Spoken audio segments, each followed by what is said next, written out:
Bab 1991. Esensi dan darah beredar terus-menerus di sekelilingnya, membentuk seberkas cahaya besar.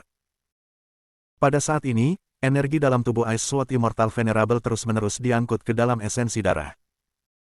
Seberkas cahaya besar membubung ke langit, dan di atas sinar itu, sebilah pedang es digantung. Pedang es dapat memandu Chen Ye ke arah. Setelah melakukan semua ini, Immortal Venerable Ice Sword menutup matanya dan menunggu perlahan. Saya harap Chen Ye bisa melihatnya di medan pembunuhan Qian Kun. Di medan perang kuno, Chen Ye memperhatikan penglihatan langit dan bumi, dan dia merasa sedikit tidak nyaman. Dia melihat ke atas dan menemukan seberkas cahaya. Di bagian atas berkas cahaya, ada juga pedang es yang tergantung. Melihat adegan ini, ekspresi Chen Ye berubah. Ini adalah nafas sang master.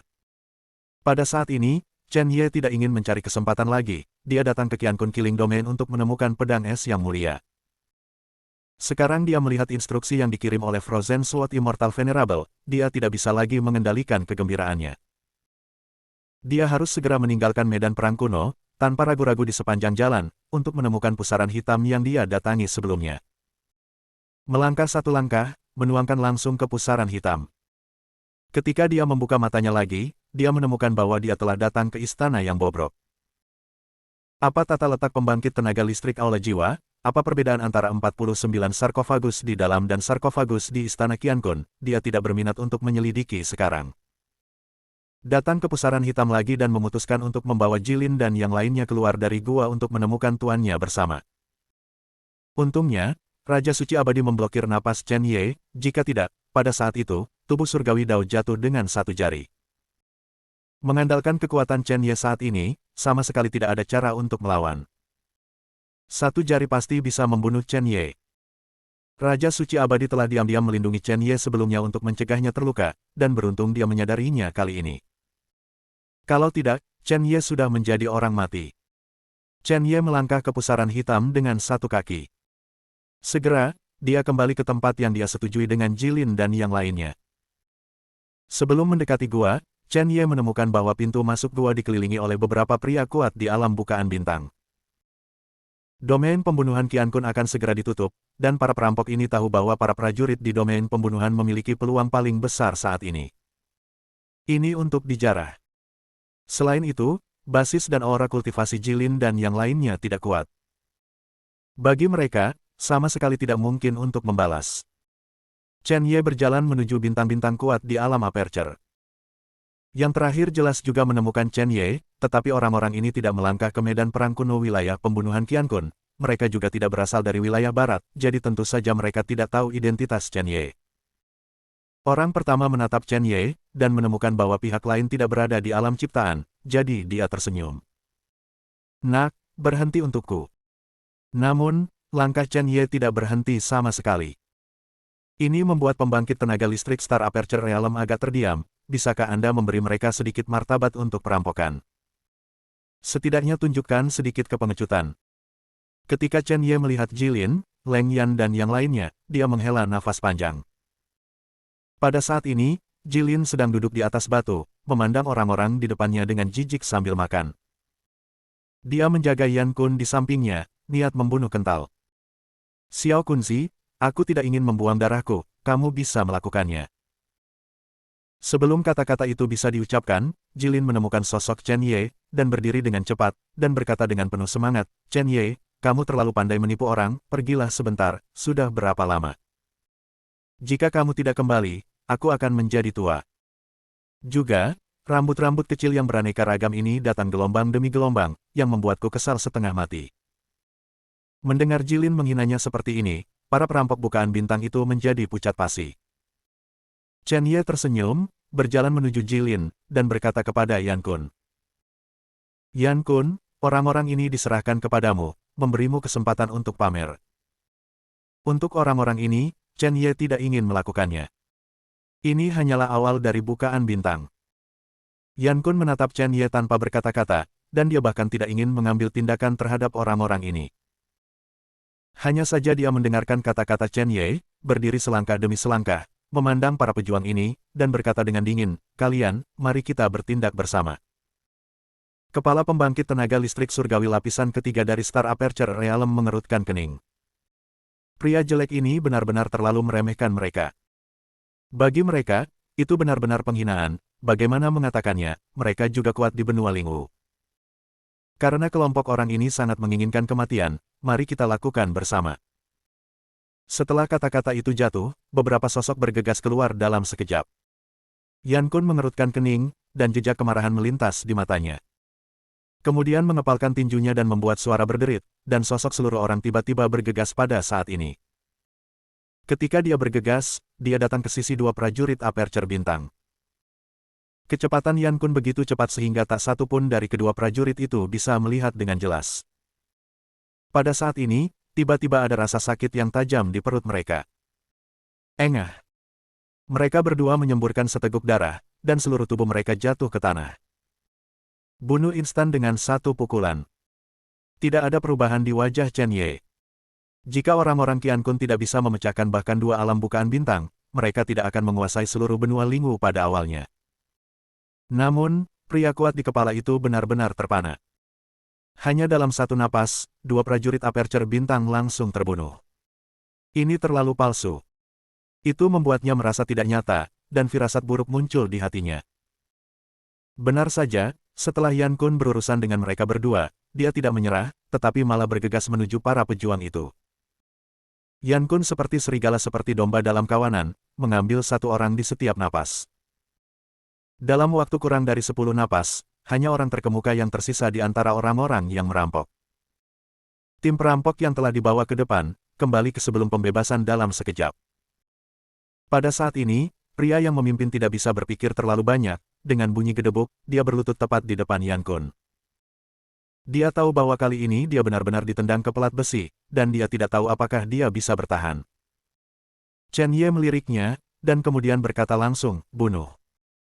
Orang seperti ini tidak tahu bagaimana berkultivasi ke alam bukaan bintang dan memulai tindakan perampokan. Yan Kun tidak memiliki sanggahan sama sekali tentang kata-kata Chen Ye, dan menjatuhkan telapak tangannya. Prajurit dari lapisan ketiga dari alam bukaan bintang, berdarah dari kepala, jatuh tiba-tiba ke tanah. Setelah menyingkirkan perampok ini, Chen Ye tidak menjelaskan terlalu banyak, hanya melanjutkan di jalan dan bergegas menuju bimbingan pedang beku yang mulia. 1 jam kemudian, Chen Ye menemukan bahwa semakin dekat dia, semakin kuat tekanannya. Li Ting benar-benar tidak dapat mendukung, dan hanya bisa datang ke sisi Chen Ye dan menolak dengan enggan. Leng Yan masih bisa bertahan untuk sementara waktu, tetapi ekspresi sedih di wajahnya semakin kuat. Jilin sudah datang ke sisi Chen Ye sejak lama, untuk kata-kata Yan Kun, tidak ada banyak masalah. Meskipun tekanan ini dapat membawa beberapa perlawanan kepada Chen Ye dan yang lainnya, mereka tidak akan menyulitkan mereka untuk bergerak 1 inci pun. Setelah berjalan selama 1 jam, Chen Ye mendongak dan menemukan kota mati tepat di depan mereka. Bab 1992. Seluruh kota mati dipenuhi dengan rasa kematian yang kuat, tidak hanya itu, tetapi Chen Ye juga merasakan nafas pedang beku yang mulia. Dia berjalan cepat dan menemukan bahwa kata-kata, tahanan kerajaan Allah, terukir di atas kota mati. Bukankah kebetulan pedang beku abadi terperangkap? Tapi apa yang kerajaan Allah lakukan? Saat itu, pedang es yang mulia abadi hanyalah dunia peramal, mengapa kerajaan dewa menjebak pedang es yang mulia selama 10.000 tahun? Apa yang Chen Ye tidak tahu adalah bahwa alasan mengapa pedang beku abadi terperangkap di wilayah pembunuhan Qian Kun adalah karena dia secara tidak sengaja mendengar rahasia dari beberapa pusat kekuatan kerajaan ilahi, tetapi orang-orang kuat kerajaan ilahi tidak memilih untuk membunuh pedang es abadi di Zun, malah memilih untuk memenjarakan pedang es selamanya di kota mati ini. Menurut mereka, jurang tak berujung dan dunia yang sunyi, menyiksa seekor semut dan membiarkan pihak lain mati perlahan jauh lebih menarik daripada membunuh mereka secara langsung. Adapun penyelamatan, itu tidak mungkin. Hanya darah kerajaan Allah yang memenuhi syarat untuk dibuka. Ada energi dan kekayaan spiritual yang tak terhitung jumlahnya di kota mati, yang dapat dibudidayakan, tetapi yang mulia pedang es abadi tidak akan pernah bisa meninggalkan kota mati. Pembangkit tenaga kerajaan ilahi berpangkat tinggi itu ingin menggunakan ini untuk melenyapkan segalanya dari pedang es yang mulia. Bahkan Taoisme. Chen Ye meminta yang lain untuk menunggu di luar pintu. Dia mengulurkan tangannya, gemetar. Akhirnya menyentuh dinginnya pintu. Pemakaman reinkarnasi sedang berubah. Chen Ye tahu bahwa itu adalah batu nisan Frozen Sword Immortal Venerable. Mencicit. Pintu terbuka. Cahaya dingin membuat pipi Chen Ye perih. Dia berjalan masuk perlahan. Dingin tanpa henti, tanpa jejak suara. Bisa dibayangkan betapa menyakitkannya tinggal di sini sendirian. Belum lagi 10.000 tahun, bahkan satu hari sudah cukup untuk membuat Dao Xin runtuh. Tidak ada komunikasi. Seluruh dunia hanya kamu. Chen Ye tidak mengerti kesepian seperti ini, dan berharap dia tidak akan mengerti dalam hidup ini. Chen Ye berjalan menuju kedalaman. Kabut menghilang. Dia melihat sosok, mengenakan jubah putih, abadi. Matanya sedikit merah, dan masa lalunya seperti air pasang. Namaku Pedang Es yang mulia, dan tubuh asliku adalah tetua ketujuh dari Istana Kaisar Wanjian di wilayah utara dunia Lingwu. Nama asliku adalah Lan Suiwei.